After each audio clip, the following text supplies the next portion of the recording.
Do you remember the hit Nickelodeon show Robot and Monster? I have fond memories of watching it as a kid because of how unabashedly sadistic it was. Seriously, every cartoon has its mean-spirited moments, but Robot and Monster is drenched with the amount of bile each episode contained. You know what I think he'd like to do? Push old ladies down the stairs? No? Well, yes.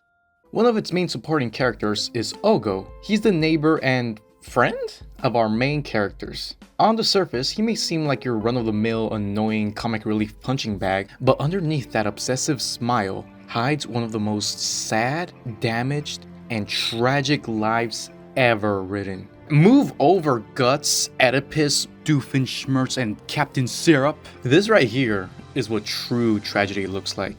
Now sure, I can list down every single thing that has happened to this poor soul, go episode by episode pointing out every time he was wrongfully wronged. Like how in Safety First, he was meant to be the star in the commercial alone due to his amazing acting skills, but was forced to share the spotlight with Monster due to Robot's bias and nepotism. Or how in Ogo's Friend, he is manipulated by his character Lucy into thinking they're friends, but as it turns out, she's literally using his body for scraps, slowly taking him apart and tricking him into thinking everyone else is against him, cutting him off from outside help, effectively killing him just to power one of her experiments. Holy crap! But no. None of that stuff truly matters in the grand scheme of things. Not even the fact he gets around with a little jetpack and apparently has motion sickness, making every trip he takes a nauseating nightmare. No, all of that pales in comparison to the true horror. Bacon. For those of you unfamiliar with the show, bacon is indescribably pivotal to the show's DNA. Let me put it this way. The inhabitants of this show don't just eat bacon, they worship it. It's not just a food, it's a way of life. These characters literally can't stop eating bacon without going through withdrawals. Their bodies don't run off of blood or oil, it's pure bacon grease going through their systems. Their arteries and tubes are drowning in an endless sea of concentrated pork fat. Bacon is engraved into everyday life. It's infecting every other food or drink they consume. They literally engineered an abomination against everything that is sacred, an unholy amalgamation of nature and nature.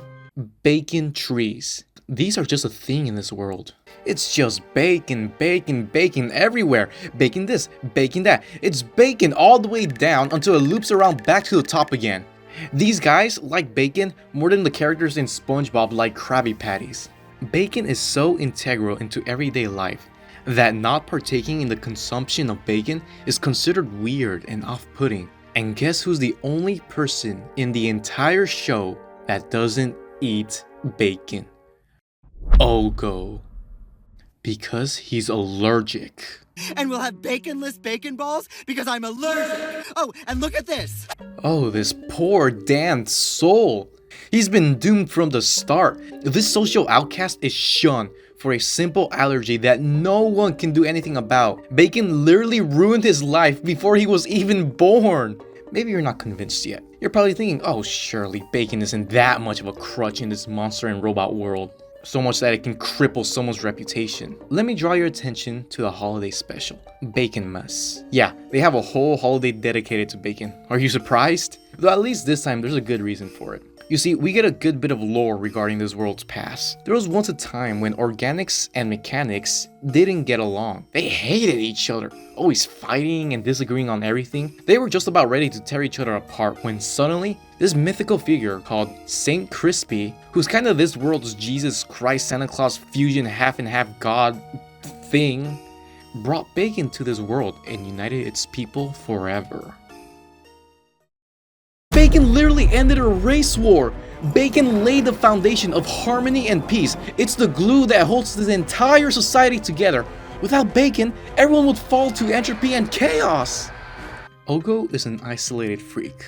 A completely unwanted, unwelcome, undesirable, undesired, unpopular, unfortunate, unlucky, unfavorable, untoward, too bad freak.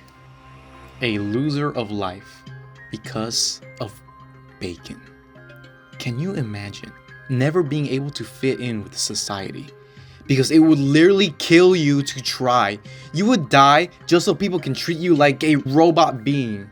Bacon would make people like Ogo, and it would shut down his processors and uninstall his life. And to top it all off, to add one last insult to injury, during Christmas. During Bacon Miss, St. Crispy sees Ogo's quarrel, and to cheer him up, insists that no one is allergic to bacon on Bacon Miss. So he cheerfully eats a piece and is overjoyed with how good it tastes. Everyone takes notice and cheers him on. Finally, Ogo has everything he could ever want. Acceptance! He's finally, for the first time in his life. Ogo? Are you alright? St. Crispy just lied to his face. Can you imagine if Santa gave you a present and inside was a venomous snake? Even when he's finally happy, Ogo deserves to suffer just a little bit more to Bacon. Bacon has completely decimated any joy he could have had in life, and that's why Ogo is the most tragic character in fiction.